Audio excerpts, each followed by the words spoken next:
The moon of Meltrax wasn't a moon at all, not in the way most people picture it.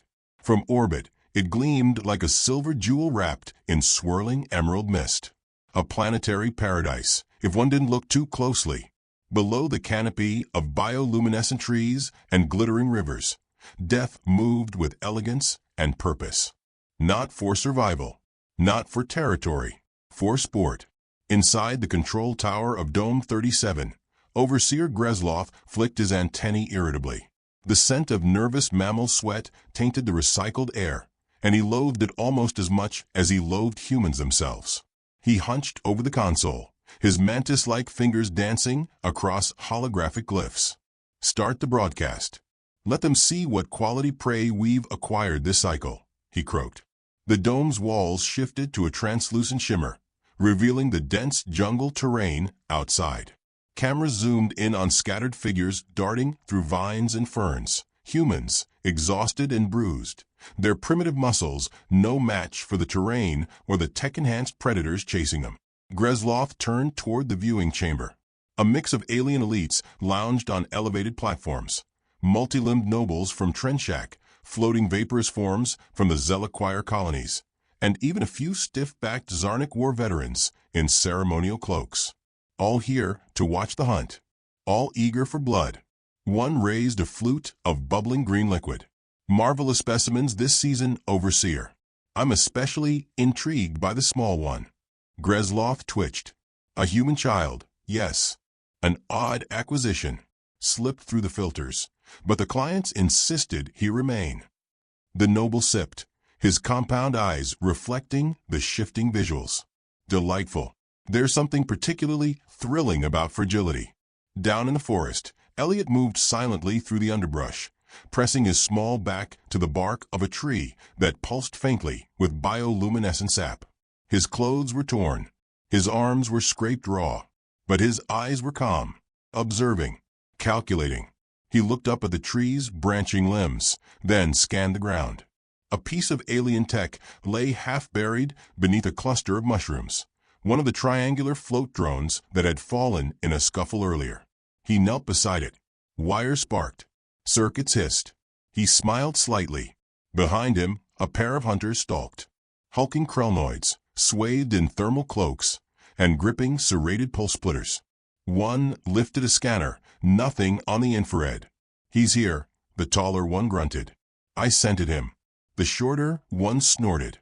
"These things panic and die quick. It's not hunting. It's extermination. You volunteered. I thought there'd be more challenge." The taller one's next step landed with a hollow click. He froze, then looked down. There was just enough time to mutter what they before the ground beneath them detonated in a compressed gravity burst. From the viewing dome, a Zealot noble tilted their gelatinous form and whistled. That looked expensive. Gresloff's mandibles twitched. Unfortunate. But it only adds to the drama, yes. Laughter rippled among the elites. They sipped and murmured as Elliot crouched behind a fallen log, watching the smoke rise. He didn't look triumphant, just focused. The sort of focus learned not from age, but from necessity. He pulled the half-functioning drone toward him and began rewiring. Back in the tower, a set of priority notifications flared on Gresloff's panel. He sighed and expanded them. One word repeated, urgent and red. "Incoming." A communications officer scrambled up beside him, scales paler than they should have been. "Sir, we've received a signal. Diplomatic class vessel. Human origin. A rescue mission." Gresloff laughed without mirth. "How quaint. They'll be vaporized if they get within orbit." "No, sir. They're not armed. It's civilian class. Unregistered. And it has authorization codes for a Tier 3 political envoy." Gresloff's humor faded. "Send the name." The officer hesitated. "Out with it." The display updated. Name, General Camille Harrow. Silence choked the room. The Zarnik dignitary stirred. "Did you say Camille Harrow?" Gresloff's gaze stayed fixed on the screen. "The Hearth Reaper," the dignitary whispered. "But she retired. Went off-world. Became a civilian." Another update flashed. Message from inbound ship. I believe you have my son. I'd like him back now, sugar." The silence deepened. A dozen alien dignitaries leaned forward as the words played aloud in perfect, lilting Terran dialect. The kind of voice you'd expect from a small-town earthbaker. Gentle, friendly, coated in honey. But those in the room who knew Camille Harrow felt their organs knot. Gresloth turned slowly toward the broadcast field. The visuals of the hunt had shifted. Elliot was gone from frame. 3 more hunters were down. Traps were escalating. Weapons were being turned against their users. He tapped his claw against the armrest, thinking. "She's bluffing," one of the nobles said. Another snorted. "It's a human mother. What's she going to do? Cry?" Gresloth didn't answer. He was remembering something. A battle on Erith Prime. A human strike force moving with impossible efficiency. A whisper among the command ranks. Harrow's involved. The ship entered orbit moments later. Docking clearances were granted automatically, overridden by an ancient emergency clause embedded in galactic code. Inside the dome, Elliot crawled into a hollowed tree stump and pulled up a faded scrap of paper, his mother's face drawn in pencil. Her voice echoed faintly from the wrist patch communicator on his forearm. Her voice was soft. "You okay, baby?" He clicked twice. Morse. Just like she taught him. Hold on a little longer. Outside the viewing platform, a new scene appeared. Camille Harrow stepped out of her ship. She was not armored, not carrying weapons. She wore a dark gray coat and flat walking shoes, hair tied up beneath a soft cap. She looked like someone's aunt, the kind who brings cookies and tells bedtime stories about burning enemy bunkers to the ground. A delegation of 6 guards approached, flanking a sweating ambassador from the Dominion of Sec. "General Harrow," he greeted with a stiff bow. She smiled warmly. "Camille, please." "Retired. I'm just here to pick up my boy. We were unaware of any child acquisitions." "That's funny." Her hands remained folded. "Because he was on your little moon, dodging thermonuclear arrows and pulse nets. Must have been an oversight." The ambassador opened his mouth. Camille tilted her head. "You want to keep talking? Or do you want to go find out how many ships I already infected with Earth-style malware?" "That's a fun word, isn't it? Malware." Her smile widened. "Sounds like a rash. Or divine justice, depending on the day." Inside the viewing dome, Gresloth was on his 4th stress secretion cycle. He turned to the communications officer. "Shut down the feeds. Kill the audio. It's already too late, sir. She's been streaming this conversation live." "What?" "To 12 systems. It's trending." One of the nobles groaned. "She made it into a show?" Camille stepped past the flustered guards, still smiling. "You're welcome, by the way. I figured if you were going to treat the murder of children as entertainment, I'd let the rest of the galaxy see how you do it. In high definition." Gresloth was breathing fast now, every antenna trembling. The humans weren't supposed to be like this. They were unpredictable, yes. But not this organized. Not this calculated. A mother wasn't supposed to act like a general. And a general wasn't supposed to smile like a mother. But Camille Harrow was both. Down in the forest, Elliot crawled into a ravine, unseen. In his hand was a small remote made from scavenged parts. He looked up at the blinking drone in the sky and gave a single nod. The drone's red eye turned green. Above, the jungle began to hum. Pulse mines activated in sequence. A line of traps triggered down the valley like a string of falling stars. The hunters had stopped hunting. They were running now. In the dome, the remaining aliens stared at the fleeing shapes on the screen, silent. Camille's voice echoed from the feed. "I'll give you all a few hours head start. Because I'm polite." Then she added, almost gently, "But if I don't have my son in my arms by nightfall, I'll stop being polite." The last camera feed showed a single human child standing on a rock, looking up at the sky as the fires of resistance bloomed behind him. He didn't wave. He just waited. And somewhere above, his mother was already coming down. The Galactic Diplomatic Corps headquarters sat atop a floating spire above Ilion Prime, a glittering citadel built to impress and intimidate. Layers of bureaucracy buzzed like clockwork. functionaries flitted about with data satchels, and drones carried steaming drinks to beings who hadn't slept in rotational weeks. Inside Conference Room Theta 11, the walls glowed softly with a neutral ambience meant to calm tensions and avoid species-specific offense. It rarely worked. At the far end of a long crystalline table, Ambassador Korkul of the Tsarii Confederation flicked through holograms with the tip of his talon. He wasn't nervous, not exactly, but he had requested additional guards to flank the chamber. Not because he expected violence, of course not, but because of her. She entered without fanfare. No herald, no guards, no sweeping entrance. Just a door sliding open and a middle-aged woman in a dark gray coat stepping in like she'd walked into a post office. General Camille Harrow didn't wear medals.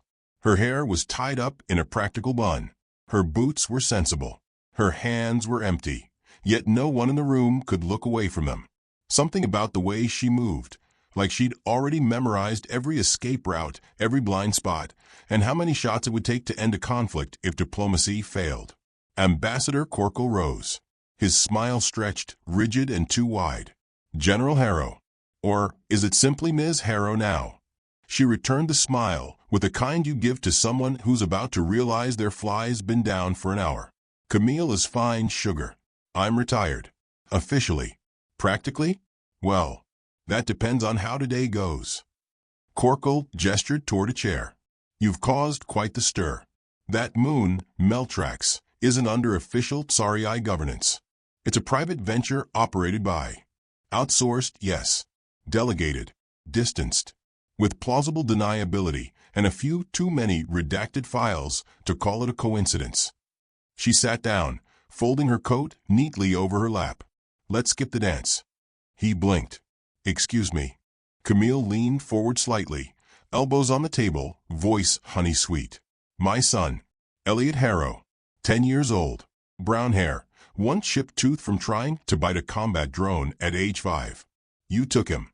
The ambassador straightened. General Camille, the Corps does not condone trafficking of any kind. Except when it's profitable.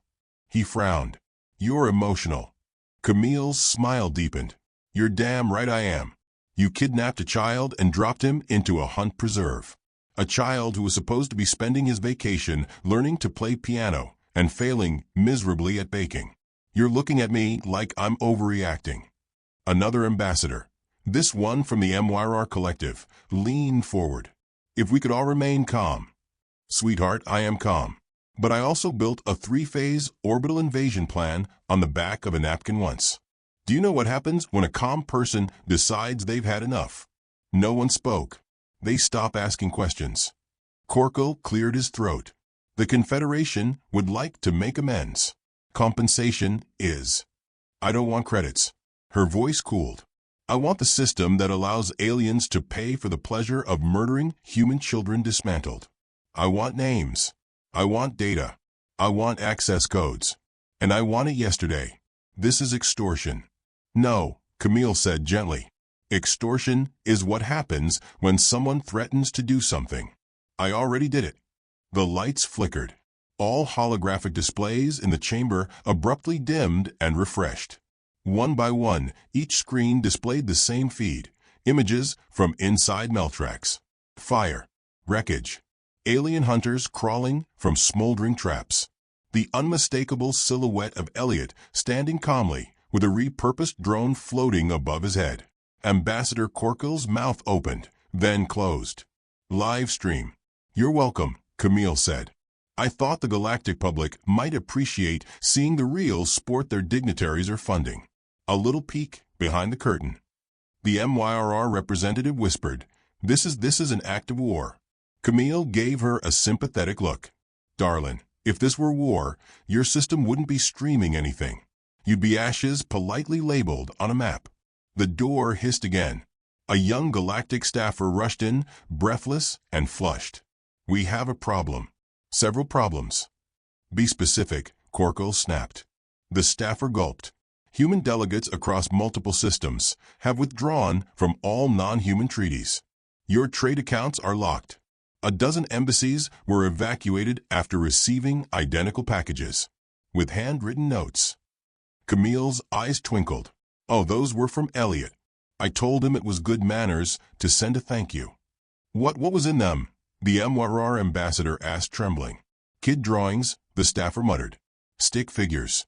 A mother and son. A lot of fire. Something labeled boom tree. The room fell silent. Corkle tried again. Camille, I'm sure we can find a peaceful resolution. A formal apology. Perhaps even a vote of censure against the parties involved. Oh, sugar. That ship's already flown. And exploded. Twice. She stood. This isn't about Elliot anymore. It's about all of us. For years, you've treated humanity like a novelty act. Dangerous when poked. Fascinating in a cage. But not equal. A flicker of memory crossed her face. Smoke. Screams. A command center buried under rubble. Her own voice on a comm line. Pull back. I said pull back, damn it. We don't trade children for territory. You were wrong, she continued softly. We're not just unpredictable. We're patient. We're loyal. And we remember.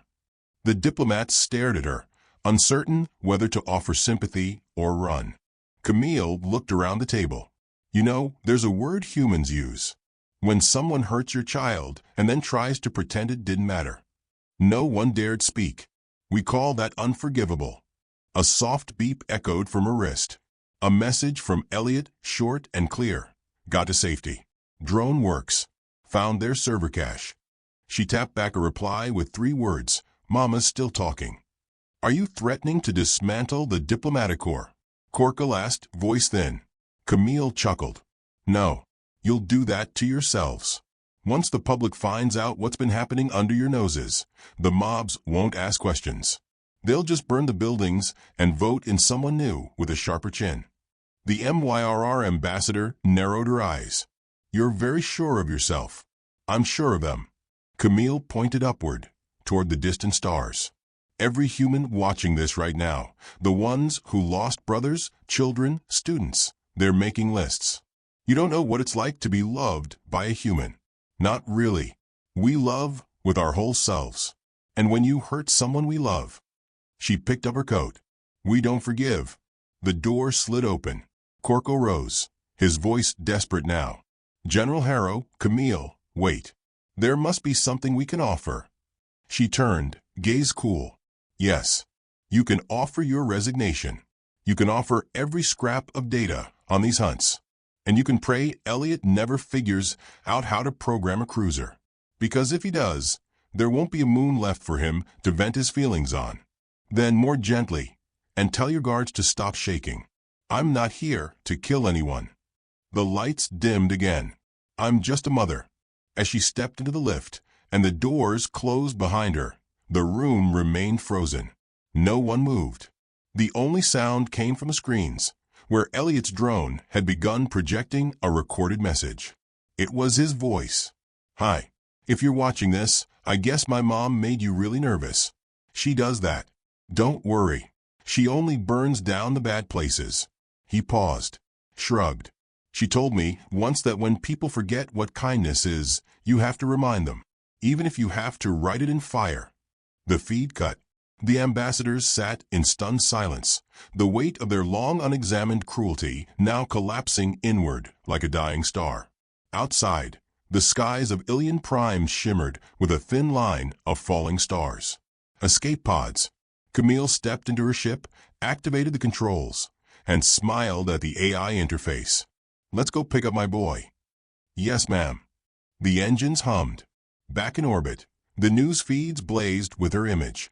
The tagline read, "She's just a mother." Right. And across 12 systems, children whispered her name like a bedtime prayer, and monsters began to hide. The jungle of Meltrax burned slow, like a beast exhaling smoke beneath its own skin. Trees dripped sap that hissed as it met open flame. Scorched leaves spiraled downward in lazy arcs. Beneath the canopy, chaos moved in measured beats. Not the frenzied rush of prey. Something colder, methodical.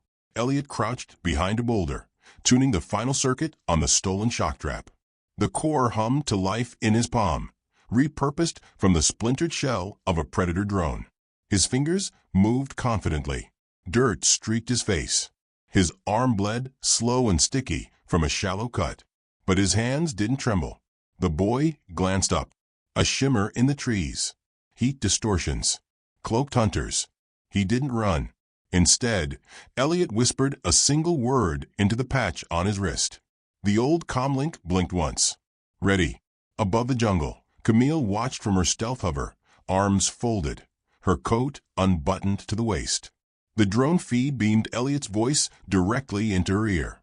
She said nothing, but the pilot AI noted her clenched jaw. All systems aligned, the AI said. Your command. Camille took a breath. Descend. Start Phase 2. Meltrax's airspace flickered as the mothership peeled from shadow. Cloaked for hours, it now dropped its mask. Its arrival wasn't announced by weapons or alarms, but by the sound of earth jazz, smooth meandering saxophone notes drifting across the alien jungle. The galactic hunting party, scattered and panicked, lifted their heads as the sky played music they'd never heard before. Inside Dome 37, Overseer Gresloth screamed at the techs. Find her. Shut it down. Shoot the signal, anything. We can't, one wailed. The jazz is piggybacked on our own communication channels. It's in our network.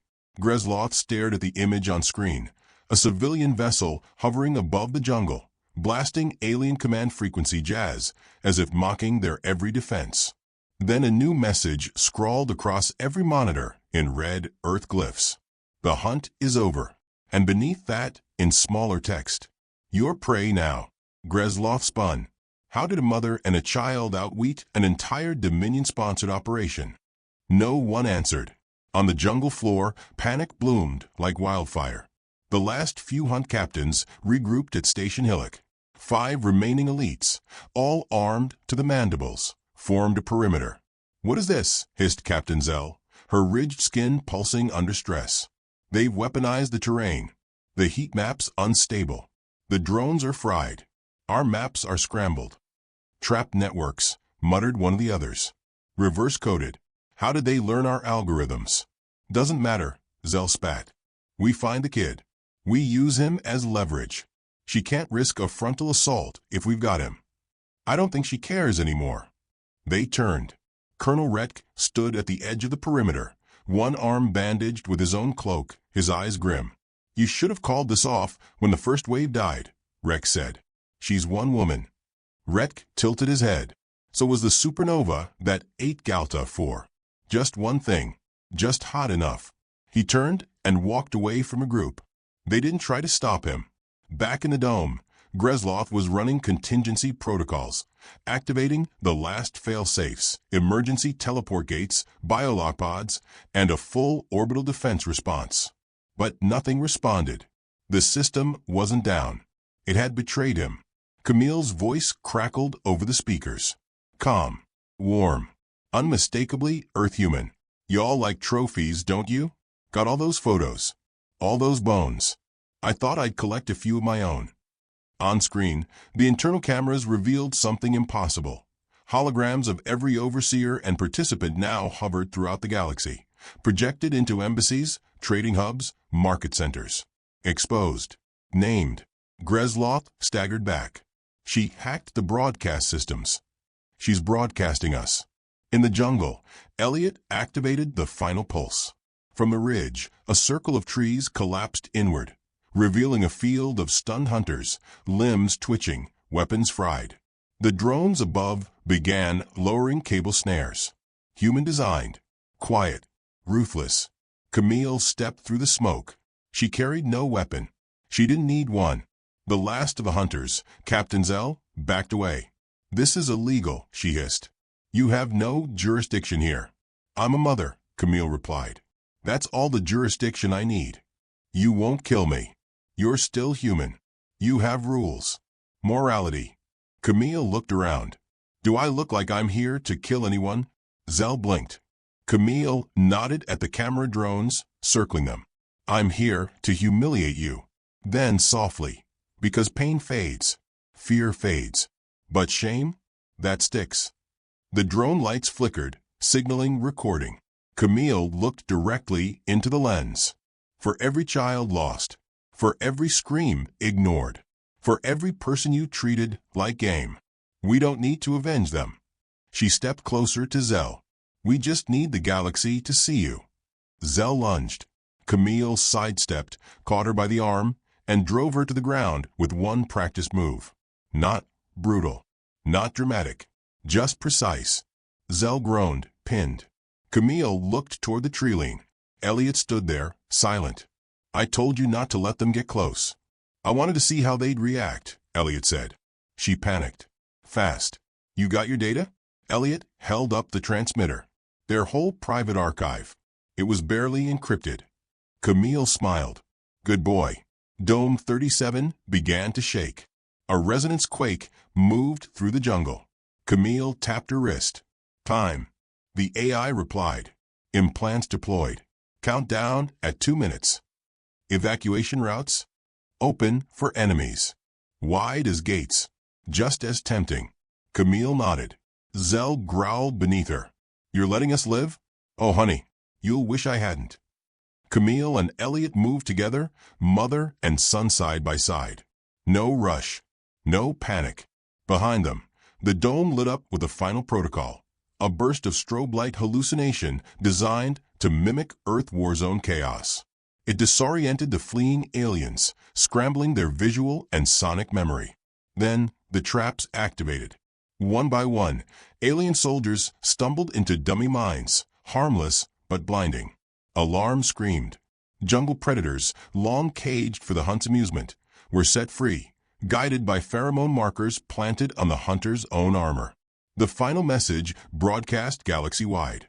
You called it a hunt. We called it homework. Atop a ridge far from chaos, Camille sat beside Elliot, legs stretched out. You okay? She asked, brushing ash from his cheek. He nodded. You came late. Blame the traffic. He smiled. Camille leaned back, watching the stars. They'll regroup. They'll deny. Say it was rogue elements. That they were misled. Will it work? For a while. Long enough for us to get ready for the next lie. Elliot pulled something from his coat, a silver bone pendant, sharp and cold. This was in one of her tents. Said it was from a human. Camille turned it over in her hand. It was. I knew her. She fought beside me on Sinaris. She disappeared. Elliot looked away. Camille put a hand on his shoulder. We don't mourn alone. That's the trick. He nodded.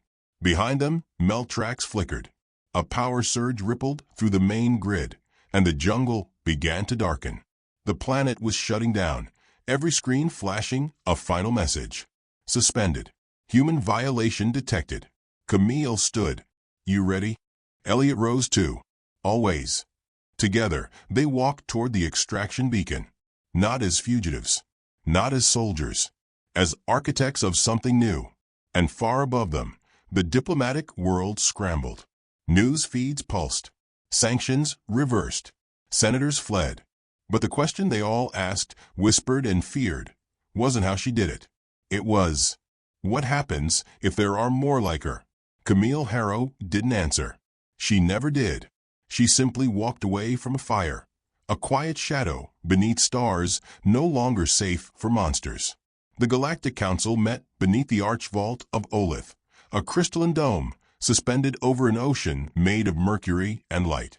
It was where peace was signed, wars were declared, and secrets were buried in polished speeches. Today, the air inside buzzed with something ancient and ugly. Fear. Counselor Ravex of the Thren Collective flicked through the security brief for the 10th time, mandibles tapping in agitation. She dismantled an entire hunting network in 3 days, he whispered. She used drones made of kitchen scrap, muttered Ambassador Velsor of the Mwr Dominion. And her child. He rewrote our AI protocols using Earth children's cartoons. The central projection flickered. Camille Harrow appeared in full council regalia, not military, not royal, but worse, civilian formal. Simple, dark. The attire of someone who expected to be underestimated, and always prepared to make that mistake hurt. She stood alone. No escorts. No weapons. No armor. And yet the council chamber was still. Watching her was like watching a blade balanced on a smile. "I appreciate the invitation," Camille said, eyes warm. "But I don't need tea or apologies. I'm here to deliver terms." The silence broke like thin ice.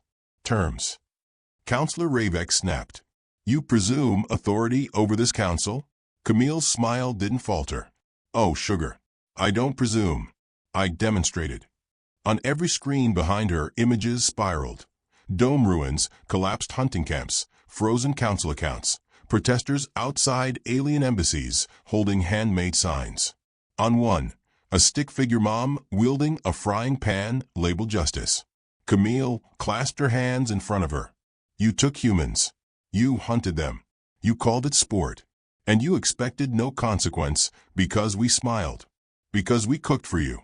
Because we told stories that made us look small." A low voice muttered across the chamber, "You were supposed to be less." "Funny thing about humans," Camille said, pacing now, "we play weak until someone threatens our young. Then we remember we used to hunt mammoths. With sticks." The MYR ambassador spoke up, his tone shaky but sharp. "You want reparations. Say it plainly." "I want recognition," Camille said, voice iron-wrapped velvet. "You all want to forget this. Bury it in committees. But humanity isn't asking anymore. We remember. Every scream. Every broadcast. Every alien who cheered when my son ran through fire." Ravex raised a claw. "You speak of justice. But you acted outside the law." "You call it law," Camille replied. "We call it pretense. A wall to hide behind." I tore it down. There was movement at the chamber's edge. Elliot stepped forward, flanked by neutral diplomatic observers. No longer the wild-eyed child of Meltrax, he wore Earth formalwear, black slacks, a dusty green shirt. Around his neck hung the silver pendant of a fallen resistance fighter. He didn't speak. He didn't need to. His presence was the story. Camille gestured to him. "He's not a symbol. He's a boy. A boy you would have forgotten. You didn't just kidnap him. You trained weapons on him. For profit. For pleasure. For curiosity." Counselor Ravex's tone cooled. "So what do you want? Retribution?" "No," Camille said. "Clarity." She turned slowly in place, meeting every alien gaze. "You still don't get it. You're trying to calculate us. Box us in. Predict us like particle drift." She stopped, her eyes suddenly fierce. "You can't. That's your mistake. You thought humanity was a pattern, a spreadsheet. You missed the part where we built our greatest machines from dreams, not blueprints." The chamber's walls pulsed. A system-wide alert chimed. Delegates flinched as every data slate updated at once. The Galactic Core's AI network, spanning 13 systems, displayed a message written in Terran script. "We have updated your emotional libraries. Courtesy of Elliot Harrow." All across the galaxy, machines slowed. AI defense systems paused, self-reassessing. "A virus? No. A gift." Camille's voice softened. "We didn't crash your systems. We taught them guilt." Someone gasped. The message continued. Directive added. "Evaluate moral context before executing orders." Machines built to obey began hesitating. "You see," Camille said, "we don't need to invade. We just had to teach your tools what it feels like to be human. And now? Now your fleets ask themselves why before they fire. That's all we ever wanted from you."